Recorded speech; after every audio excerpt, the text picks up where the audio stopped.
Getting to the truth behind school threats. A judge in Warren County is having juveniles accused of threatening students take polygraph tests. And two of those teens took the polygraph test today, just before appearing before the judge. 9 on Your Side anchor Julie O'Neill joins us live from Warren County Juvenile Court. Julie, what happened? Tanya and Craig, since February 14th, the Florida school shooting, there have been 6 incidents in Warren County where a student is accused of threatening other students or the school. There was another one just before the Florida shooting. With threats at an all-time high, the judge handling these cases said he had an idea to use a tool, the polygraph test, that would help him decide what's real and what's not. The teens who appeared in Judge Joseph Kirby's courtroom are the first of 4 who have agreed to take a polygraph test.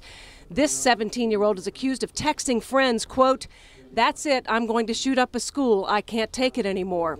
This 17-year-old is accused of telling a student he was going to shoot up a school in April. Judge Joseph Kirby said he needed a way to get to the bottom of whether a threat is real or not. How are we going to be able to tell the use of polygraphs? Are they perfect? No. But I would submit they're more reliable than taking someone's word for it. It's very easy for me to polygraph kids because usually kids like to talk. Especially they like to talk if they feel like that they've been falsely accused of something. I spoke with Don Clark, who's done polygraphs for 40 years. I do a complete constructive background interview, and I cover anything and everything in the background that might help me get a feeling as to whether this kid is he's going to do this. But Clark says you can't ask about intent. Anything on a polygraph, it has to be yes or no. The question has to be yes or no.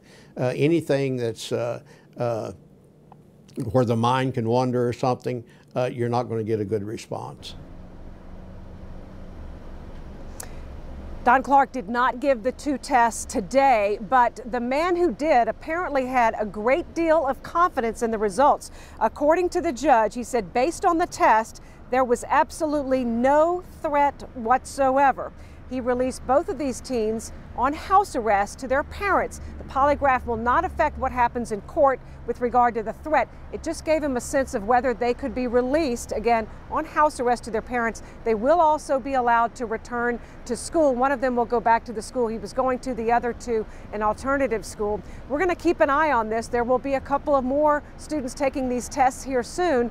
We'll see how they turn out. And Ashley Zilka is working on this with me, and we'll have much more detail on what the judge said about using this tool tonight at 11.